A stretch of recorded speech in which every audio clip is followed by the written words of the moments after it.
This is Arise America. The White House says it is considering additional sanctions on Russia as the existing sanctions are beginning to put the squeeze on the Russian economy as the administration intended. Speaking at the White House press briefings, Secretary Jen Psaki also shot back against the criticism of House Minority Leader Kevin McCarthy, who said Russia probably wouldn't have invaded Ukraine if President Joe Biden had sent weapons earlier, underscoring that the US sent a record amount of security assistance to Ukraine during President Biden's first year in office, more than any other president in history. Well, first, just for fact's sake, we sent a record amount of security assistance to Ukraine during President Biden's first year in office, more than any other president in history. And we shared a significant amount of intelligence with Ukraine about Russia's intentions and military movements, as you all know, because we've talked about it in here. $3.2 billion total, $2.6 billion since this conflict started. That's in direct contrast with our predecessor, who withheld hundreds of millions of dollars in military aid from Ukraine, including javelins, which Mr. McCarthy, who was critical of us in this moment, defended at the time as, quote, the rightful thing to do, because he claimed people believed there was corruption in the Zelensky administration. So I don't know if that's a question for us as much as a question for him. What has changed in that period of time? We are continuing to review and consider additional sanctions. It's been an ongoing process, but right now you will see us continue to expand our sanctions targets and to continue to take steps to both further tighten our sanctions to prevent evasion and put in place additional sanctions. I also wanted to note a couple of comments for anyone who questions, which probably isn't anyone in this room, but maybe, whether these sanctions are having an impact. One is by the chairwoman of the Russian National Central Bank, who said these sanctions are, quote, will now begin to increasingly affect the real sectors of the economy and, quote, practically every product. She also said that, quote, that sanctions are being tightened almost every day and, quote, the period during which the economy can live on reserves is finite, meaning these are really having the squeeze that the president, the secretary of state, the secretary of treasury, and others have conveyed. But we are continuing to review, and I expect we'll have more in the coming days. White House Press Secretary Jen Psaki speaking there. Well, for the latest, let's cross now live to Washington, D.C., where we're joined by Rise US correspondent Eric Ham. Eric, as always, good to see you. What more do we know about this video conference that took place? Yeah, this was a video conference, a secure video conference. It actually took place in the Situation Room inside the White House, a very secure facility inside the White House where we know very high-level meetings took place. And just to give our viewers a sense of what the Situation Room is, this was actually the room where President Barack Obama, his Secretary of State Hillary Clinton, his then Vice President Joe Biden, as well as other generals and top-level officials were in this room when they were watching that raid carried out on the assassination of Osama bin Laden. And so that is the room where this video conference took place. The video conference lasted for a little over an hour. It was scheduled to begin at 9:45 a.m. Eastern Standard Time, Washington, D.C. time. It started a little after 10 o'clock and it ended around 11:21.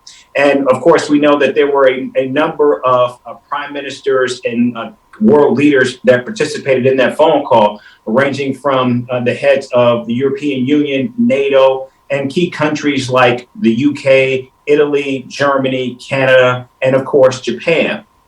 And what we saw was the president met with these world leaders.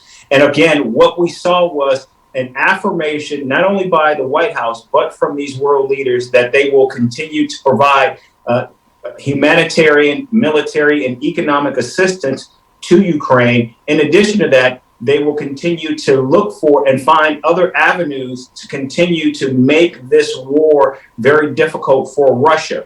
That's what we got from the readout. What we do know, or what we also learned today, and this came from one of our readouts of a background call that took place at the Pentagon, was they are now preparing and planning for an additional 7 shipments to Ukraine of military assistance. And we are told that those shipments are being loaded and heading off to Ukraine as we speak. And in fact, they're going to actually land in Lviv. And of course, the issue, of course, will be getting them from Lviv to those soldiers, Ukrainian soldiers that are entrenched in the east. But right now, what we do know is that the United States, as well as the rest of the West, are now continuing to help Ukraine. And of course, now this is becoming a more urgent matter, as we know that Russia has already begun its reset for a more aggressive and more violent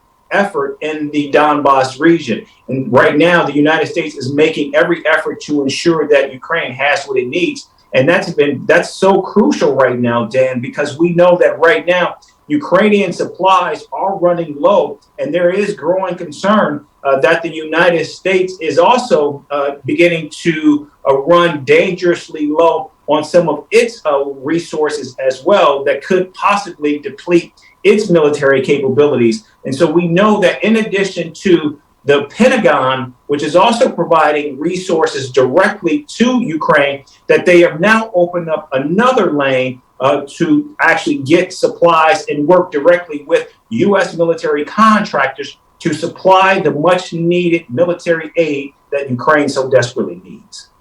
You mentioned that the US supplies are en route. The British Prime Minister Boris Johnson, as you said, a number of nations have pledged to supply more weapons.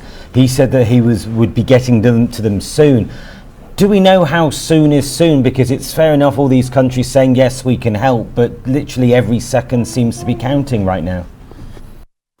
Right. And now is of the utmost importance, because while we know that there is this reset and there is a much greater effort expected from Russia on the country, we do know that in addition to the eastern region, where we know there's going to be heavy fighting, that Russia continues to bomb areas like Mariupol, Lviv, and of course, the capital city of Kiev. And so right now, the United States, while we know directly what is coming from the United States, particularly in terms of the amount of military aid, it's unclear from my vantage point what other nations are also sending and how much they are also sending. And so, again, I think this is something that is of growing concern. In addition to that, here in the United States, we're beginning to hear some voices now saying that the United States needs to begin considering the possibility of sending in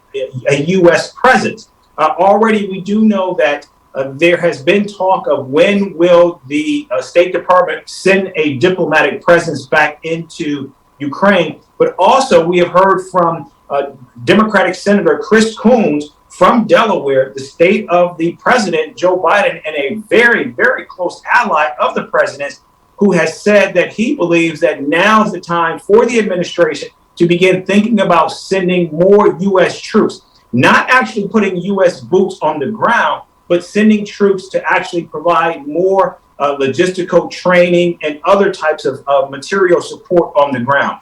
The White House press secretary, Jen Psaki, pushed back on that yesterday. But again, that is something that we're now beginning to hear more and more, particularly from Capitol Hill. And when Congress returns next week from their Easter recess, I think those calls will begin to grow louder and louder.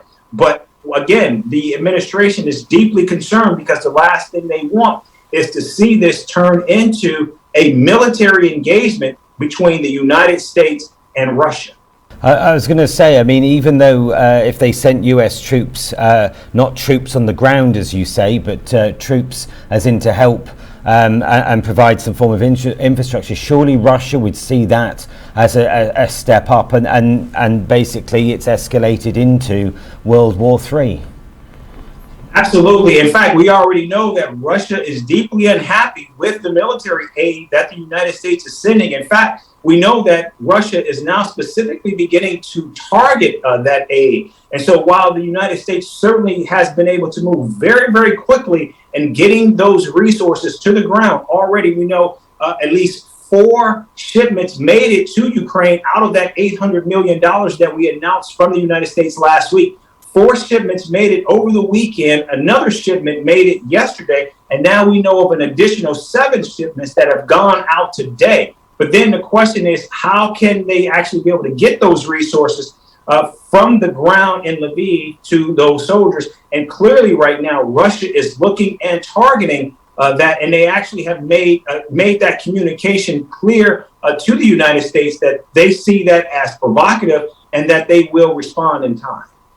And let's talk about Russian sanctions and the subject specifically of oil and gas, which is this problem that is a headache for Europe. The British Prime Minister has once again reiterated that the UK will basically become will rule out eventually oil and gas from Russia. I understand that the EU is split, but any announcement would be made next week after after the French election on Sunday. Yeah, that's a good point. And we know that in addition to that track in terms of where that is, and the United States has actually stayed out of those discussions, particularly with Europe, recognizing that the United States is nowhere near dependent on Russian oil as the rest of Europe. In fact, the United States has already banned Russian oil and energy supplies into the United States. But one other track that we know that the United States is pursuing right now is the State Department is actually seeking to label Russia a state sponsor of terror. And if that actually goes through, that's expected to take another couple of weeks. Then what they expect to happen is to make it more economically disadvantaged to Russia to be able to do business. And already only 4 countries actually have that label: Iran, Syria, Cuba, and North Korea. And so Russia would make 5. And of course, that would make it even that much more difficult for Russia to be able to engage in the global economy. Eric, we'll have to leave it there, but thank you very much indeed for your analysis this evening. Eric Ham, our RISE US correspondent in Washington, D.C. This is Arise America.